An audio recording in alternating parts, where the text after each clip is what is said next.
Revenge films. My name is Emily. I'm just a normal housewife. I got married to my current husband, Kevin, about a year ago, and I'm leading a very happy life. Or so I thought. My husband is a horrible, chauvinistic man, and always forces impossible tasks onto me. He was so sweet and kind when we were dating, but now, he very obviously looks down on me. And I also have a feeling he's cheating on me. Then one day, my grandmother fell ill and had to be hospitalized. I let my husband know and decided to go back to my parents' place for a while. However, the night I arrived home, I got a call from my husband. Hello? Emily? Where the hell are you right now? Come back to prepare dinner. I told you I'm back at my parents' place today. Huh? He didn't care. He yelled at me to return home to cook dinner for tonight. To Kevin, who kept saying, "Just come home already," I tried telling him I can't make it home in time for dinner because I'm quite far away. Again, he didn't listen. From where I currently live to my parents' place, it takes about an hour by bus.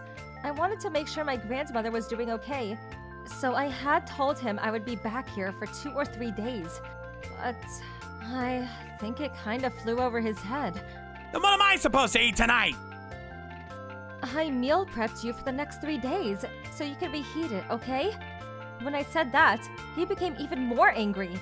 "You're feeding me pre-cooked food! Just hurry up and come home this instant!" he yelled. I held back my anger and calmly told him I can't go home. He replied, Then promise me you'll return home tomorrow! I need to scold you! "Why though?" You still have your mom there, don't you? Just come home! What was there to be angry about? As questions buzzed in my mind, I checked to see if my grandmother was doing okay and headed back home the next day.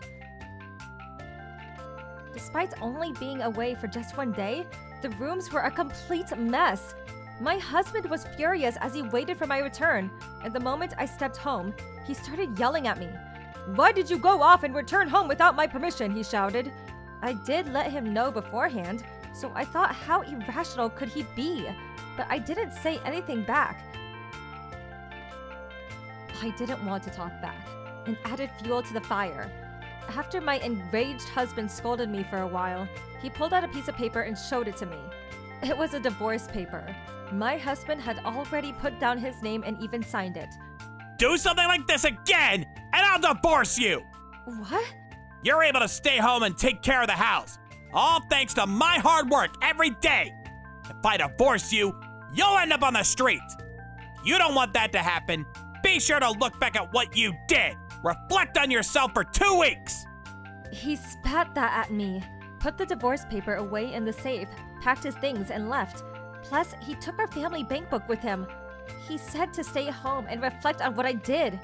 But what was there to reflect about? However, this was good. 2 weeks of alone time without my husband!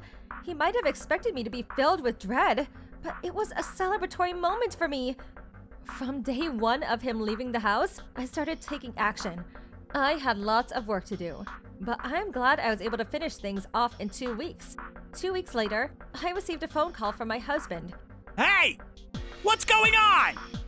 He sounded furious, but it didn't scare me. I asked him what's wrong, and he sounded more angry as he answered. Why is all your stuff gone? When my husband said, "Reflect on yourself for 2 weeks," he meant it and actually didn't come home at all. I thought that as an advantage and decided to put the plan I had thought of for a while into action. It was to divorce my husband.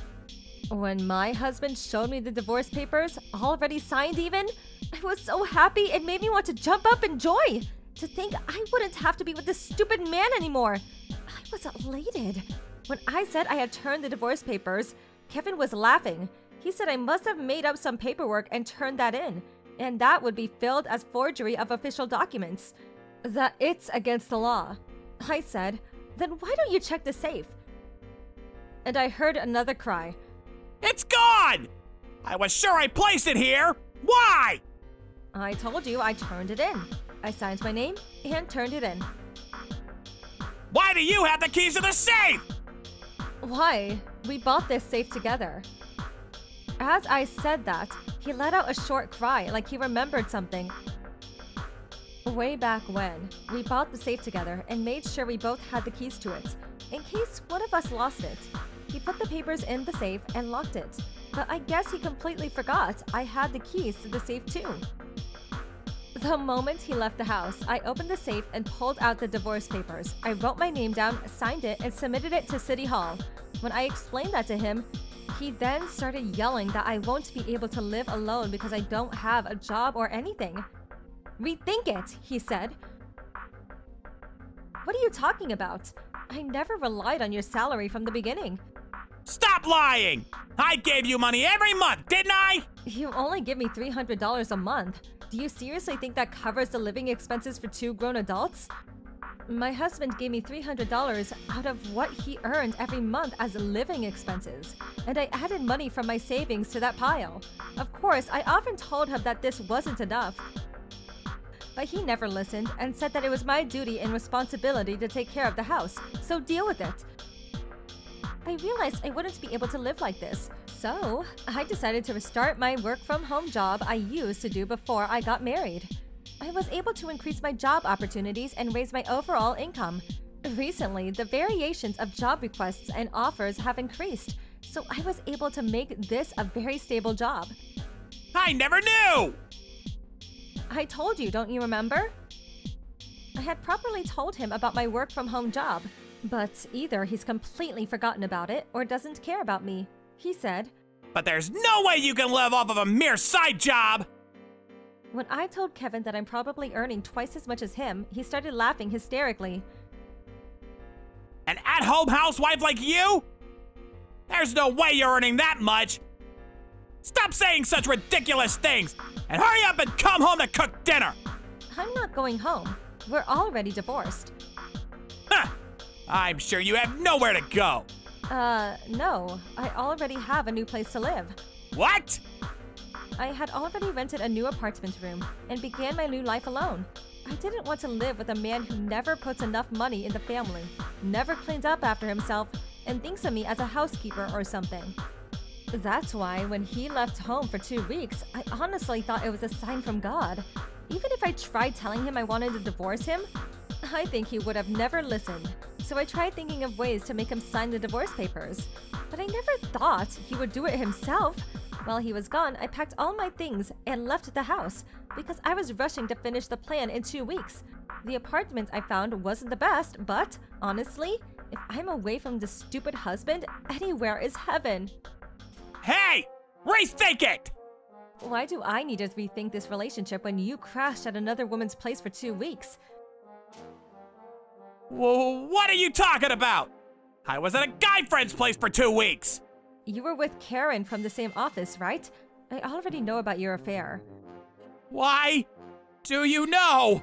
I thought he might take things to court when we split, so I made sure I gathered proof and information about the affair beforehand. Luckily, I had a friend who worked in the same office as him, and I was able to get information about how he acts at work. He went over to Karen's place. She works as an office staff at his company for 2 weeks, and he's been spending a lot of money for her. Well, I mean, we're officially divorced already, so don't call me anymore. Well, wait! I wasn't serious about her! It was only a... Oh? Why are you stressed? Because you got fired? Even that? Why? Kevin recently made a huge mistake with his job, and that has made his position even worse, as his usual working attitude has been a problem for a while. He was finally fired. After getting fired, Karen cut ties with him and chased him out of her house, and Kevin had no choice but to go home where he used to live, only to find it empty. Well, that's it for me. Bye now. Wait! I was in the wrong! I'll apologize, so please forgive me! Please come back home! Nope. Please! I promise I'll change! That's not the point. I cut all ties with him after this. He tried contacting me a number of times, but he wasn't able to. After this whole incident, I began living alone. Just the simple idea of that noisy husband not being around me, my life instantly felt better. Now, a few years later, I have a new partner and I'm living a very calm and happy life. Unlike my previous husband, he does the chores with me, properly listens to my opinions, and takes good care of me. I wish I met him sooner. The thought crossed my mind every day. Kevin, on the other hand, after losing his job, me, and the girl he had an affair with, was so shocked he fell ill. It seems he was doing his best, looking for a new job. But because he was never able to stay in a single workplace for a long time, companies didn't want to hire him. I heard he's working part-time now. Plus, because he had pushed expenses tracking onto me, he had no idea how to pay rent and got kicked out of the apartment we used to live in.